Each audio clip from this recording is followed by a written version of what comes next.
everybody. It's a pleasure to be here. You all know Diane Turnham. She is the Deputy Athletic Director for Internal Affairs. I'm the Deputy Athletic Director for External Affairs. And it's my pleasure to be here to get to introduce Coach Stock. Actually spoke this morning at the Mount Juliet Rotary Club. And I'm speaking on Thursday morning to the Murfreesboro Breakfast Rotary Club. So we're making our rounds, trying to spread Blue Raider cheer. Rick Stockstill is entering his 18th year as the head football coach at MTSU. He's the fourth longest tenured head coach in America at the Division I level.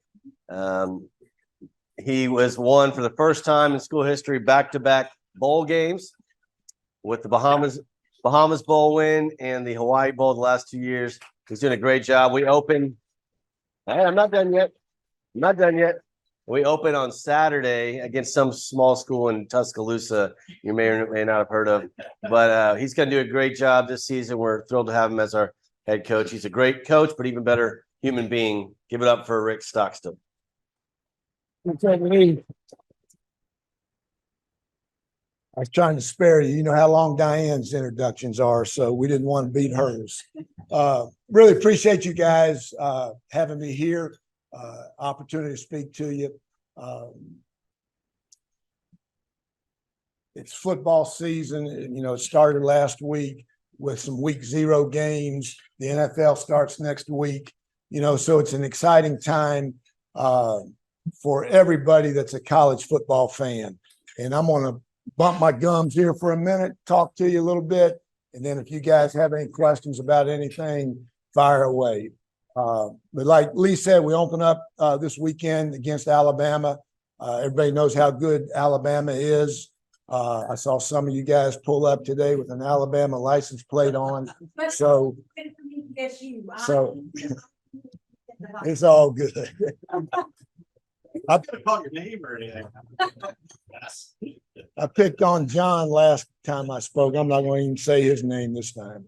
But no, it's a great opportunity for us, and we know the challenge ahead.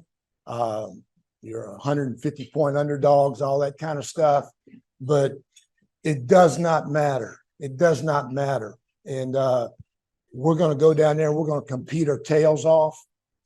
We expect to go down there and play well. We expect to go down and win.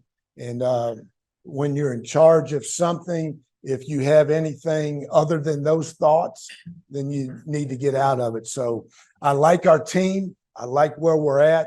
We've got a lot of good players coming back. We lost a lot of good players last year. But in a nutshell, I think we're better offensively this year at every position than we were at this time last year. When you, especially in games like this, everything matters. Every little thing is magnified. So we've got to play extremely well. We can't give them any free at-bats. You baseball fans out there, we can't give them anything free. We got to protect the ball offensively. But I like our quarterback. Nick Vattiato is our quarterback. Played 5 games in 21. Lost his redshirt year, played a game and a half last year, and we got his redshirt year back. So he'll go in this year as a redshirt sophomore. He's had a really good camp, a really good summer. I'll be shocked if he doesn't play well this year. I love his toughness. I love his leadership. He can make all the throws. He's a good football player. Our offensive line, to me, is we've got some depth. Now we didn't have the last couple of years, so I feel good about our offensive line. With those guys there, we're a little bit bigger than what we've been the last couple of years. So again, I like our offensive line. Our running backs, we're in good shape there if we can stay healthy. Frank Pizon is back. We signed a transfer portal guy out of Northern Illinois. We recruited him out of high school. He's our backup quarterback's high school teammate, DJ Riles. His name is Flip Credle. So he's a good player. I'm excited about him. So I feel good about our running backs. Our receivers, you know, we took a pretty big hit last year. Our best receiver went into the portal. He went to Virginia Tech. Then we had two others that graduated. One's playing for the Chiefs now, and one didn't land anywhere, but he was a really productive player. So we lost 70 catches to Virginia Tech. We lost 60 catches to the Kansas City Chiefs, and Yusuf Ali had 45 catches. So we lost a lot of production there. Then we lost three other backup receivers that went in the portal. So we lost six guys at the receiver position off last year's team. But I like what we replaced them with. We took three guys out of the portal. We signed two high school kids on signing day. So is probably as hard as this is to say, I think we got a chance to be better at receiver than we were last year. I think we have a chance to be more explosive at wide receiver this year than we were last year. And we lost a lot of really good players there. So I like where we're at offensively. Defensively, we're okay. Our front seven, we got everybody coming back. We lost two guys to graduation, J.K. Wyatt, who's now coaching with us as a graduate assistant, and Jordan Ferguson, who had a phenomenal year last year. He was with the Seahawks. He got cut 2 days ago. So try to maybe hire him back as a graduate assistant coach also. But so you lost two really good players there. You got everybody back. But the bad part of it is the reality of football. Injuries happen, and we've lost two inside guys, defensive linemen, to injury. So, we're a little bit thin there, but I like who we got there: Marley Cook, Zaylen Wood, Jordan Branch, Jordan Starling, Richard Kinley, whose dad played here, Quindarius Dunnigan. We got some good players. We just got to knock on wood and try to stay healthy this year. I like our linebackers. We can run. We're physical. We're tough. Got some good players there. And then in the back end, we're okay. I think we're good at safety. We got both our safeties returning. We got one of our corners returning. We lost our other corner to the transfer portal. So there's a little bit of a concern at one corner there. But other than that, I think we're in pretty good shape. Our long snapper's back. He had a great year. Brody Butler, Zeke Rankin is our kicker. Was very solid last year. Doesn't have a ginormous leg, but he's very consistent. And I feel good about him. Punter is a huge issue. If any of y'all can punt, we practice we meet at 3:00. So that's a big concern right now. You may see a couple guys. Well, you will see a couple guys Saturday at Alabama. That's my biggest concern from a special team standpoint. So, but I like our team. I like the leadership of our team. I like the toughness of our team. You never know, just like you guys running your business, you never know, how your team's going to respond till adversity hits. And, so when adversity hits this year, but we'll find out. But just like last year, we lost our opening game and everybody on the outside wanted to throw the towel in and this. And then, we end up having a phenomenal year and, beat some really good teams there. So, but I think I like the culture of our team. I like the physical makeup of our team. And I know I'm repeating myself. I keep saying that, but I believe in toughness. I believe you got to be tough to play this game. And we've got tough guys on this team. We got resilient guys on this team. And, we're going to go down there this week. We're going to fight our guts out. We're going to fight our tails off and compete. And we know on paper you're not supposed to win this game. They got, a ton of 5 stars. We don't have stars that equal 5, so, but that's okay. That's okay. And just, I love the mentality of our team right now. And keep fighting. We'll get after it this year and find out what kind of team we're going to have. But I appreciate you guys. I hope you'll come to all our games, the home games. We got 6 home games this year for the first time, and seems like forever. There's a lot of good stuff going around campus. You know, they're tearing down the ballpark and building a football facility there that we desperately need. And, you know, that'll be here in a couple of years. So there's a lot of positives going around. If you're not in, it's a great time to get in. And if you're in, I appreciate you. Appreciate everything y'all do. So I've rambled long enough. You guys got any questions? Yes, sir. Coach, I know you get these young men at a formative age. What's the biggest challenge, not football wise, biggest challenge you see for you and your coaching team to raise these kids? You know, that's a great question. And here's what I think. Since COVID,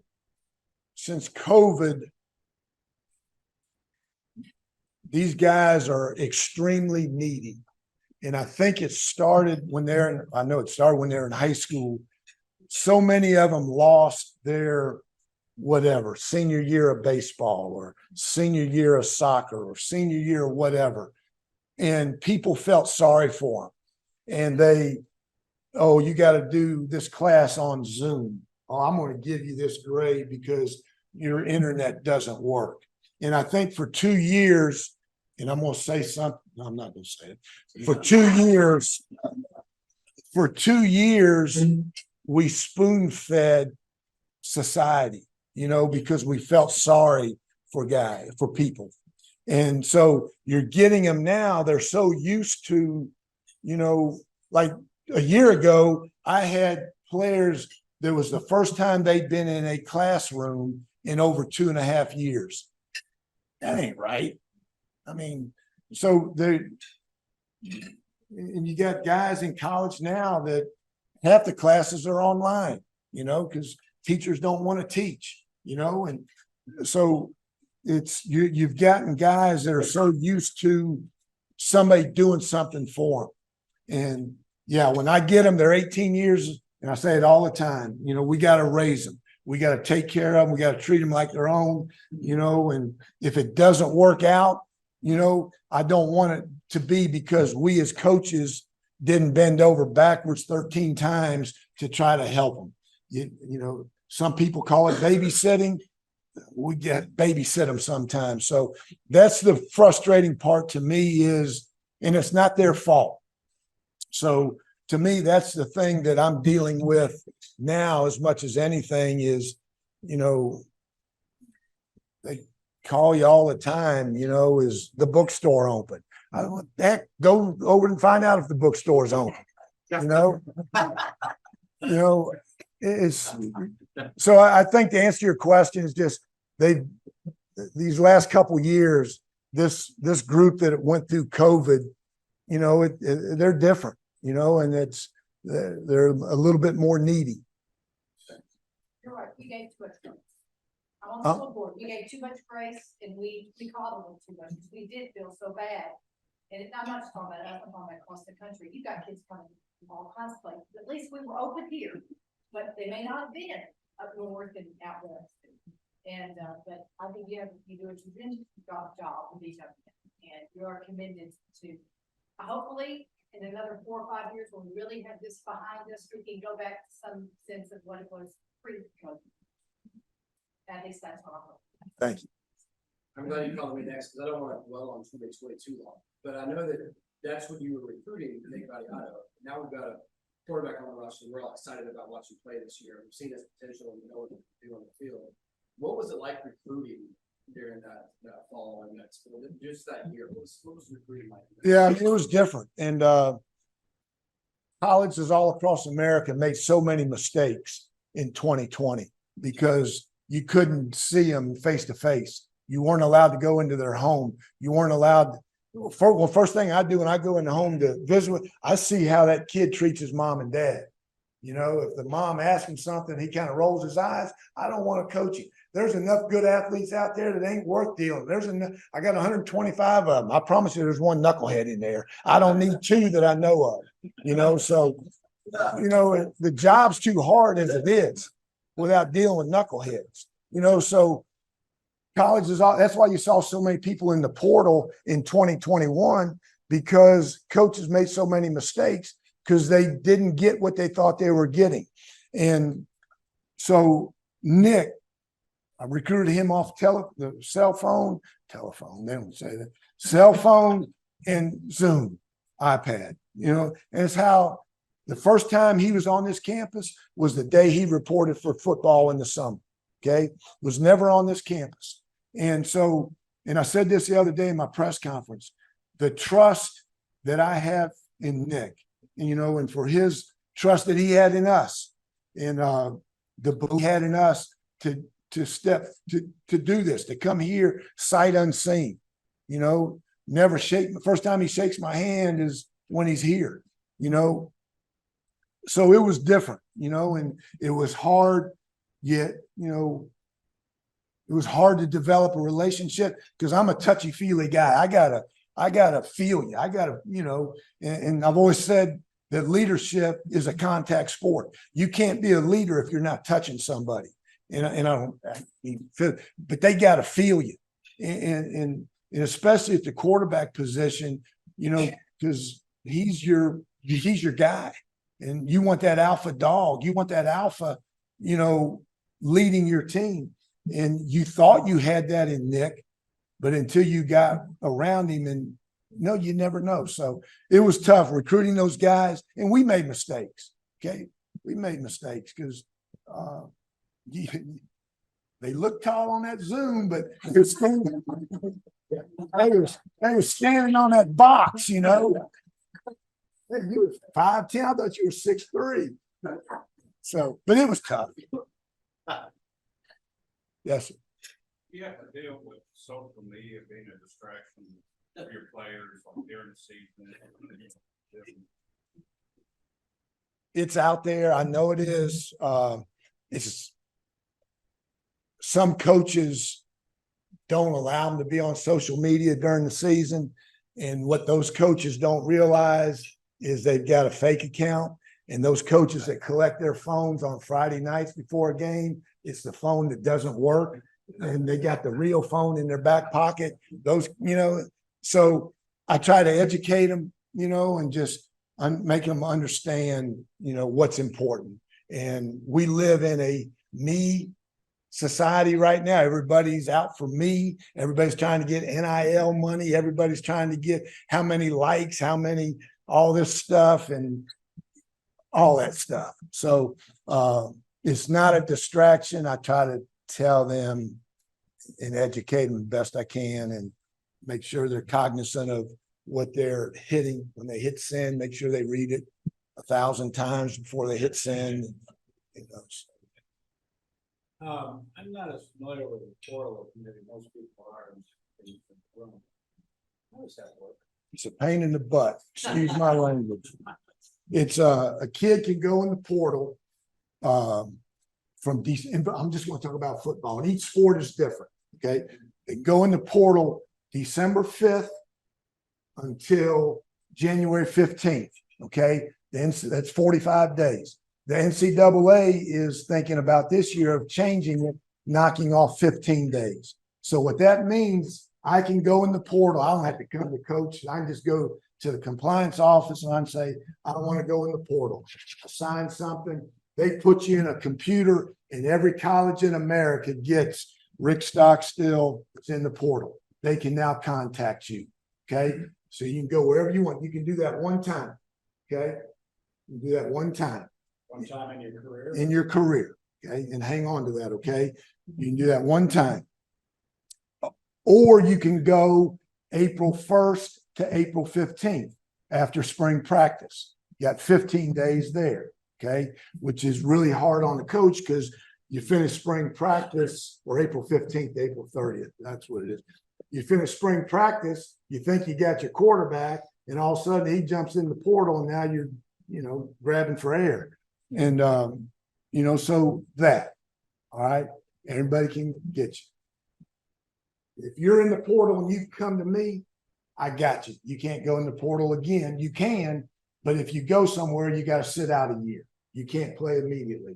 Now, if I'm a graduate, okay, I can go as many times. I graduate from Middle Tennessee and I go to Alabama and I don't like Nick Saban and I want to transfer to Tennessee. And then I say, you know, I don't really like, you know, Josh. All I got, and I want to go to Oregon. I want to go to Oregon. All I got to do is say Tennessee didn't have this major, my grad school major. I want to transfer because I like studying trees in Oregon, you know.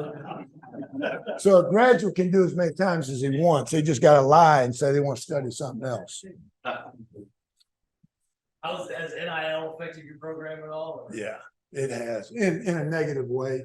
You know, we lost our best receiver last year, went to Virginia Tech, you know, for a bunch of dough. The year before we lost our best corner, he went to Louisville for a bunch of dough. Lost our best corner last year for a bunch of dough. So it is what it is. I mean, you know, we can't compete with those guys from a financial standpoint. So there's so much money out there, those big schools, Power Fives, that, you know, we're going to lose people. We'll lose guys this year. And it's just the way it is. And I'm not a big fan of the NIL because it's not what it was intended for. It was name, image, and likeness. And it's not that. You know, you're getting guys, high school guys going to Tennessee for $2 million and they ain't taking a snap yet, you know, and so that's not about his name, image. It's, you just play for pay. And, you know, so it's, we got to find a way, you know, to compete. We're never going to compete with those guys, and that's okay. But we do have to find a way to compete with the other group of fives who are a lot further ahead of us, you know. You guys have any ideas on that yet? Yeah, we're working on it. We've got, you know, we got some deals. You know, Slick Pig gives our defensive line one free meal once a month.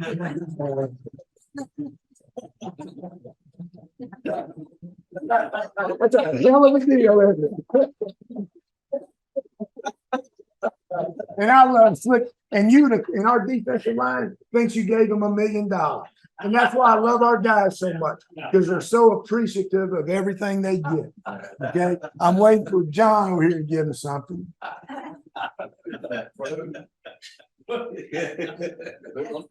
Is that on $2 sandwich day though? I think they've learned which day to go to. So does NIL, I mean, in your opinion, I guess it furthers the gulf between Power Five and Group of Five. And does that essentially set you up to recruit people? They try out for a year at Middle Tennessee, and then you just know that, like, as part of your game plan, you know you're going to lose some guys because they've had a stellar season and somebody's going to come and grab them. Is that? You don't plan that, you know, we don't plan that, but you understand it. Yeah. You know, it's kind of just like, you know, the guys that we've had here in the past. Just about every guy we've ever signed could have gone to Middle Tennessee or nowhere, you know, or Middle Tennessee or somebody else. It's not like they had 14 million schools, right, you know, busting down their doors for them. Okay. So that's the frustrating part for us is, you know, like Kevin Byers, everybody knows Kevin Byers plays for the Titans, had one offer out of high school, Middle Tennessee. Okay. One offer. Okay. If NIL would have been in play, then, you know, after a couple of years, you know, he'd have probably been cherry picked, you know, and, but that's the way it is. Jalen Lane, I mean, our best receiver last year, you know, goes to Virginia Tech for a bunch of dough. You don't want to plan it, but you understand it. And that's the frustrating part for us, or the hard part for us. And then for high school kids out there, you know, we take a portal guy, we know we got him, at least till he graduates. You take a high school kid and developing, you know, he's not ready for Tennessee right now, but in 2 years, now he is, you know, and that's why people aren't recruiting high schools like they were before, because they know that guy can leave and a portal guy can't. Yes. When you open with Alabama, you bring home more money than if you open with nobody. How much money is it, and where will it make a difference in your program? You know, when we played Miami last year, I had the first time a player asked me where that money goes, you know, and I said, "Oh, here we go." And you know, so obviously it goes to pay scholarships, you know, their scholarships and all that. Part of it goes to the other sports to fund them so they can do their thing. Part of it, I'm sure, goes to the facility that they're building, but just the overall athletic department budget, you know, that has to pay the bills out there. So just cost of doing business. How much do we bring home? I think it's probably $1.5 million. They've lowered it. They used to be, you know, used to playing, you get a couple million out of them. All the big schools now are starting to, you know, lower their price because they know we'll go for anything, you know. They gotta pay their players' salaries. Waiting for, Yes, ma'am. Special new facility, what's it gonna include? It's going to be in the end zone of away from the scoreboard. And I'm bad on east, west, north, south, all that kind of stuff. So I always say the end zone away from the big scoreboard. But it's, you know, the first floor will be a weight room, a locker room, a training room, an equipment room for football there. The second floor will be for our meeting rooms, position meeting rooms, team meeting rooms. It'll be a little like a Hall of Fame, you know, like a little display area deal. And then the third floor will be our coaches' offices and staff meeting rooms and all that on that level. So it'll be a game changer for us because you guys know, if you've been anywhere, that our facilities have been the worst in the conference. You know, they were worse than in Sun Belt when we were there. They've been worse in Conference USA. And, you know, so it's going to be a game changer for us. It'll up the morale of our players. And I think I said this, you know, when I spoke at a Rotary, you know, 3 weeks ago. Every time it rains here, our locker room leaks, you know, and, you know, it's just, I'll get pictures from our players, you know, it's leak. I said, I know, I apologize, da, da, da, da. So just not only our current, none of these players will be here when it's built, but, you know, when you have your players, it'll be such a refreshing change for them that they'll feel, hey, we got something that all my buddies have, you know, and then it'll help us attract recruits. It'll help us in the transfer portal part, you know, of getting somebody from a bigger school, because they've all got the Taj Mahals, you know, they're used to that. They're not used to coming to a leaky locker room, you know, so it'll be a game changer for us. And, you know, every time I walk by those guys out there working, I tell them, I appreciate you. And if you can work a little bit faster, I appreciate that too. So, but no, it'll be a game changer for our program. You know, even for the current players, if they're not gonna be present in there, it is the community at large saying, hey, we give a crap about your program. No question. And they don't always think that. Yeah, it's and I say it's there'll be, you know, a class or two, you know, that'll be able to experience it, but most of those guys will be gone. But yeah, I think it shows the overall support of, you know, Murfreesboro, the Rutherford County, all that, and because our players do a great job. They do a great job in this community. They're involved. They're good first-class people. They do the right thing most of the time. You got 125, you're gonna have a knucklehead. I got a knucklehead, you know. You just don't want to. And you know, so you know, I'm so fired up about it and appreciative to everybody. If you gave a nickel or a quarter, I'm appreciative of everything that everybody, this community has done in rallying behind that project. Yes, sir. What impact is this conference's realignment having on some element? It's scary to me just because of what the landscape of the big boys are doing. I think I'd be surprised if Stanford and Cal, if they don't head to the ACC. I think there is a talk, you worry, that are they going to branch off because they don't need us, are they going to branch off? Are they going to separate from the NCAA?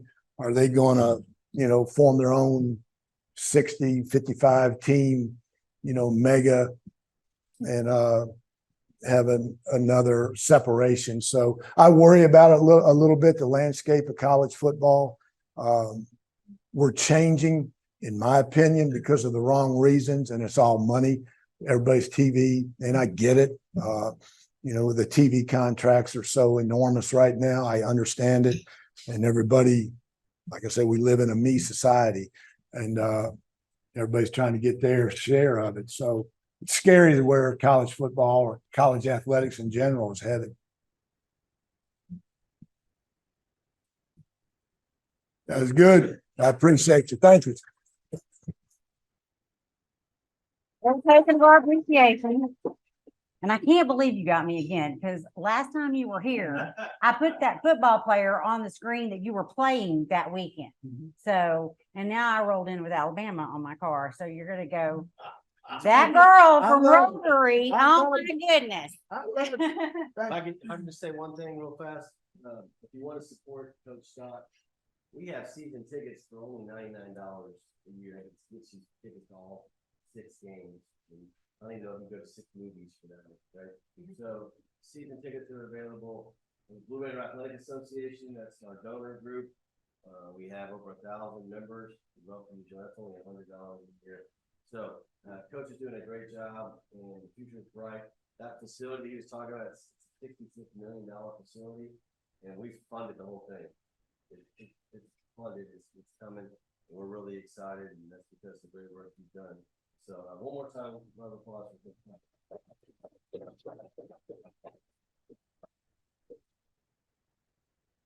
I really didn't expect Coach to wrap it up that quickly. But if there are no more questions, then we are adjourned. Thank you.